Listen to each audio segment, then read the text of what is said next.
Hello again. It's nice to be with you as we continue our time together during the week with our daily devotions. Since this self distancing has been enacted, great changes have taken place in our lives. I have to say that if I go through this entire time without having learned certain things, I think that this time certainly will have been to a certain extent a waste. I was asking myself, are there any things that I see during this time that maybe the Lord is doing in my heart? Any changes that I think the Lord is encouraging me in my life that might be profitable as we come out of this crisis. And I have to say, we will be coming out of this crisis, hopefully sooner than later. One very basic thing I was thinking about, and let me just say it right straight up front. If I've gone through this time, and during this time, if I have not become more intimate with Jesus, I really need to look in the mirror and say, boy, Jeff, you have really failed in a very very real way. I don't want to fail. I was drawn to a conversation that Jesus had when he was with his disciples. Really right during pretty much that last week that he was going to be with his disciples, and he was talking with his disciples, and really he was sharing great truths with them. One statement that he makes, we quote it quite often. Jesus said, "I am the way, the truth, and the life." I think I even have used that recently in our Easter message and so on. Well, Peter and the apostles are there. Jesus, as he's speaking to them, then speaks to one of the disciples. And this is what he says in verse 9 of John chapter 14. Jesus said to him, he's speaking to Philip, one of the disciples, "Have I been with you so long, and yet you have not known me, Philip?" As we go through this time, I was thinking, would the Lord say that to me?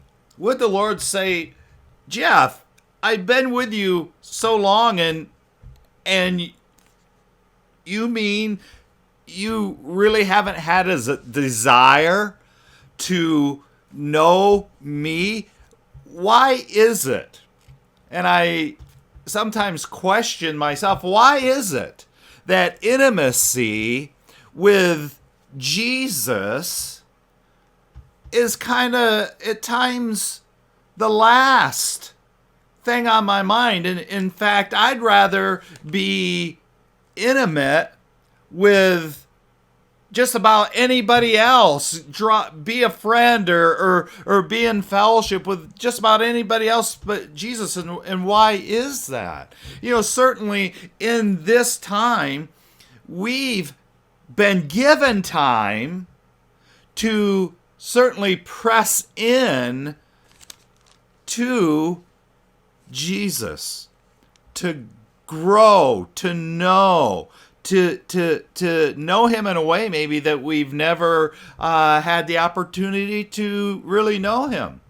And I look, and I'm not a big social media person, but we're doing this, and it's just we're doing it, praise God, thanks to the talent and the gifts of really one brother in our fellowship, Jim Stowe, who spends so much time giving and serving, making all this work. But I read, are we going to be a success during this time if something we say or something we do goes viral? Is that my whole goal in life? I've got to do something that goes viral, whatever I have to be honest, I should have looked that up before I shared this, because I really don't even know what that means.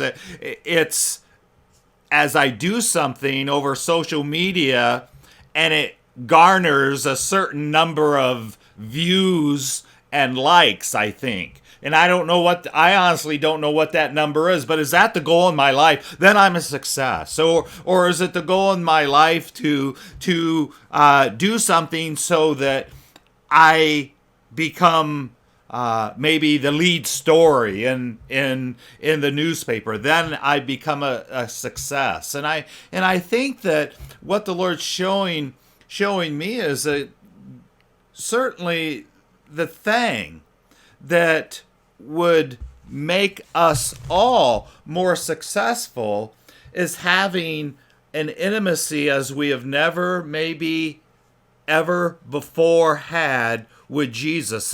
And I'm just asking myself that question. Maybe you might ask yourself that question during this time.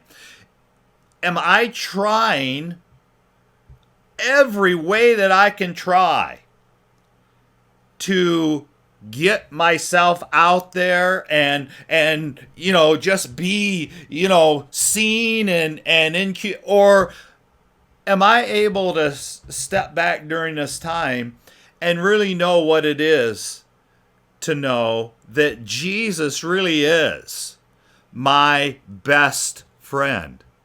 In fact, in the next chapter, Jesus himself really defines friendship when he calls the disciples and he says that he has called them friends. I think true friendship is rare on earth. What does that mean? It means that we really identify and come to a place of commonness with another individual. And I have to say, do I identify with Jesus? Have I identified maybe a little bit with his suffering during this time? But is he truly my friend? I think the Christian who's truly intimate with Jesus has a real security within themselves, and their life is motivated in a way that they are loving the Lord and serving the Lord. And that's where the fulfillment in life comes from. It doesn't come from any attention that they would get from, again, feedback through likes or hits, whatever that would be, over and through the social media avenues. It doesn't come from accolades or applause or recognition, really, in any way or any sense from man. But it comes from knowing that Jesus, just what we said earlier, Jesus is the best friend. He is the one who brings satisfaction, fulfillment, and a total sense of peace and completeness to a life. And so during this time, I'm asking myself, is my desire to become a more intimate friend with Jesus?